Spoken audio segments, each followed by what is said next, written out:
guys, it's Tasman the Aspiring Kryptonian here, and welcome to episode 9 of Comic Book Chatter. So this week's actually pretty quiet in terms of comics featuring the Superman families, but we do have one digital comic book, which is Man of Tomorrow 14. And I know there are some other comics that feature the Superman family, such as Legion of Superheroes, which has Superboy and things like that, but I haven't actually read those yet. I've read issue 1 of Legions, but because of this reading order that I'm doing, I do want to do it in order, so I'll eventually get down to my reviews for those ones later on. I say later on, it's probably going to be about 20-30 years from now, but I will get around to it.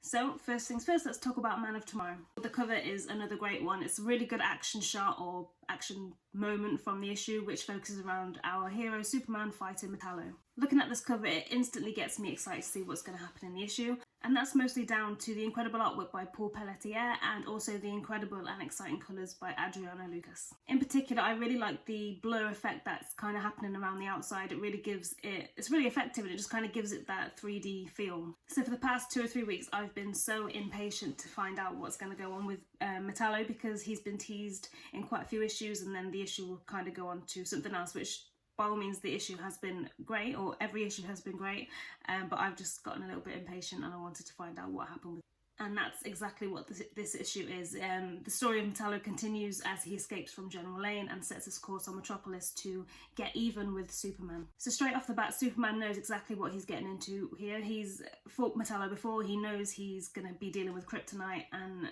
to be honest, Lois is quite rightfully worried about him, and well, obviously because it's her husband.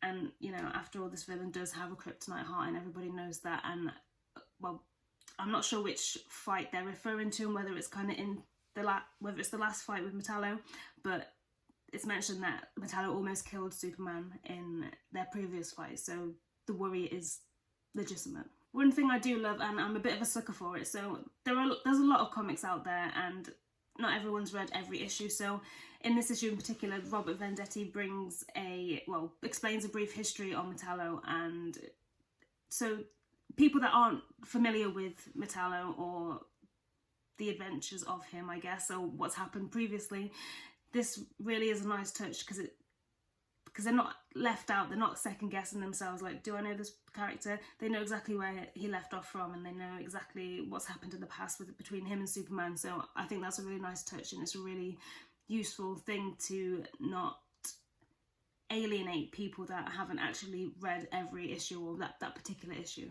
So I think I say this every week, but I love Venditti's attention to detail on this. So I mentioned before that I love the fact that Lois and Clark constantly bicker about the financial budget because he keeps ruining his suit when he changes to Superman. This is once again addressed in this issue, but even more subtly than a little mention. It's just a panel with the artwork of Clark's perfectly folded suit as he rushes off to investigate what's going on with Metallo. But like I've said before, it's just a really nice touch, and it's something that really grounds the character into a more realistic setting, I guess. So Superman does exactly what he needs to do in order to save the city and keep the people within it safe, even if it does mean that, well, even if it is a huge risk for him, obviously dealing with kryptonite and whatnot, and Metallo obviously being a well-known and very powerful villain. But despite all that, he goes and takes him on head-to-head, despite the physical limitations, like I mentioned, with the kryptonite. And this, it's just Superman all over. Superman is willing to sacrifice himself and take this big risk in order to save the people around him, the people that he loves, and also the people of the city that he loves. There's a moment where we kind of fear for Superman in the fighting sequence, which I'm not going to go into too much detail about, because obviously you can read it for yourselves, but people that are closest to him come to save him, and he's obviously in a time of need, and I really love that moment, because it just shows, despite all of Superman's strength and power, he does have his limitations and sometimes does need help, and he's more than willing to take it.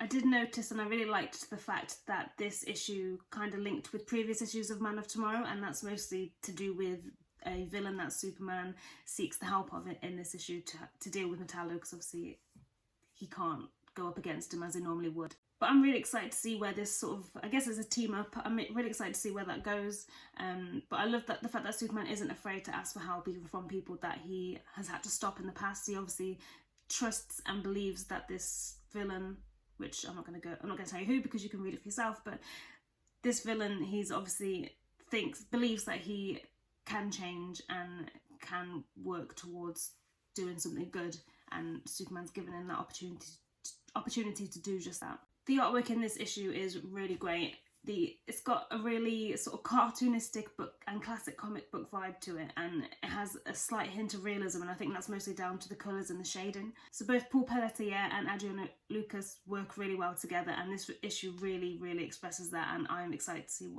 I really hope that we get to see them working on a Superman issue again in the future together, and if so, I'm really excited to see what they bring. This is a really great issue. It's full of action, and to be honest, I'd really like to see these characters together in a live action sequence, whether it's TV or film.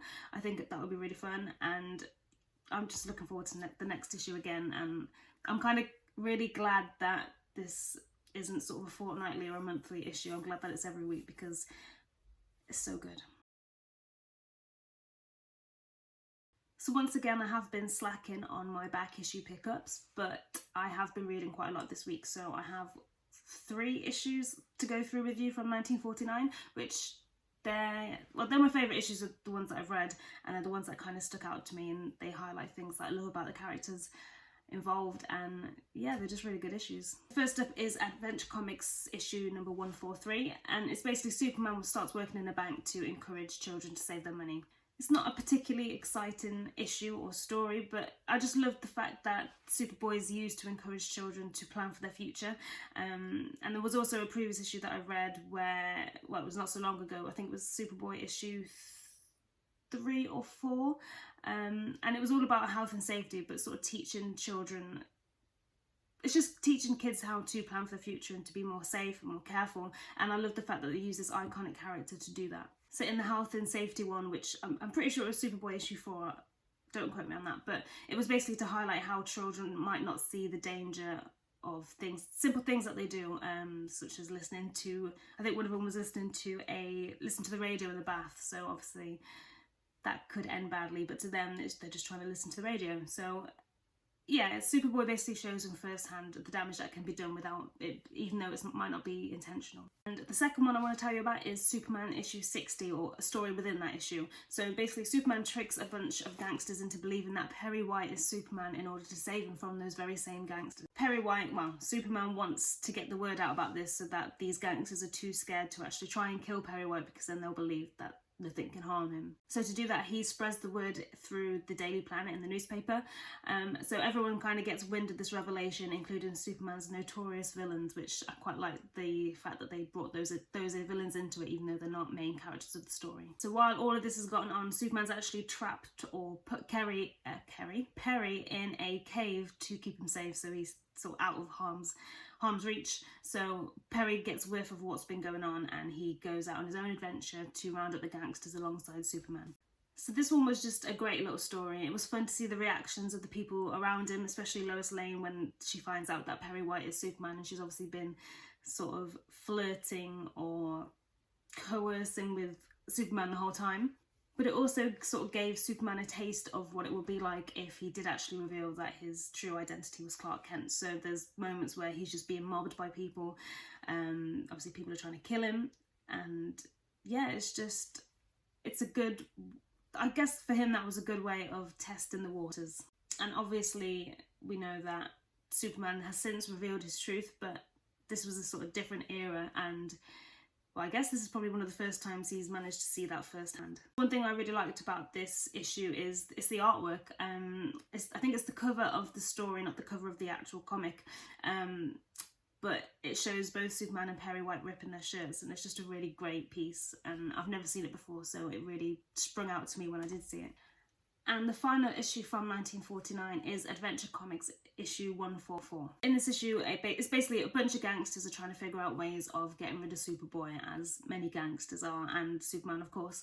And they basically decide that the best way to do it is to make him scared to use his own powers. That way he can't catch them with his superhuman strength, flight, and whatever else he uses to sort of win over or get one up on the bad guy, I guess. These gangsters set up a bunch of crimes which end up with someone being hurt. So usually that person, well, actually every time that person being hurt is someone that's on their payroll. Basically, they end up getting hurt by Superboy's powers. So there's one in particular where Superboy shouts really loudly to alert a load of people down the street that something's coming towards them, and obviously to save them, and someone's next to him, or one of the gangsters on the payroll is next to him and pretends that he's deafened by the sheer volume of his voice. This happens sort of, I think, 3 or 4 times, and then Superboy does actually become reluctant to use his powers because he's scared of the consequences that might happen. So I think there's another one where he throws a cannonball to stop something. I can't remember exactly what it was, but he throws a cannonball and someone ends up getting hurt by the rubble that the cannonball caused.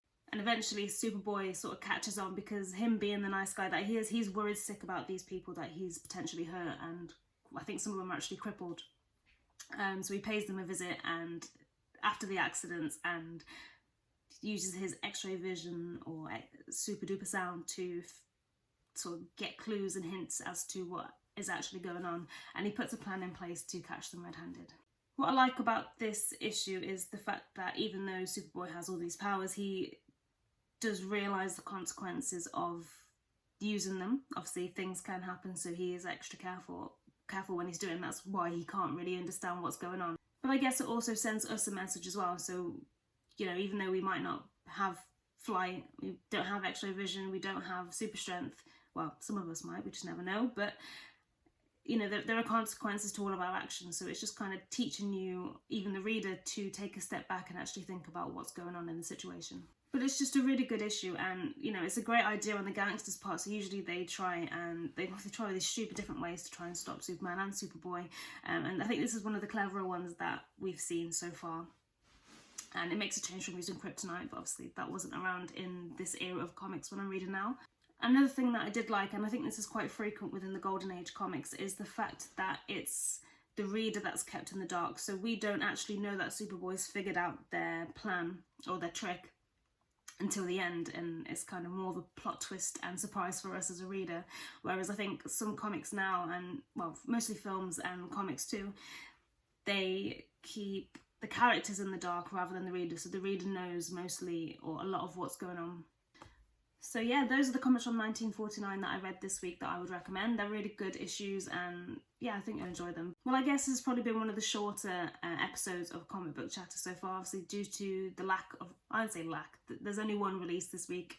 But next week we have Dark Knight Death Metal 3, Superman 24, and of course Man of Tomorrow 15, which I'm really excited for. But thank you guys for watching, and I'll see you next week for episode 10.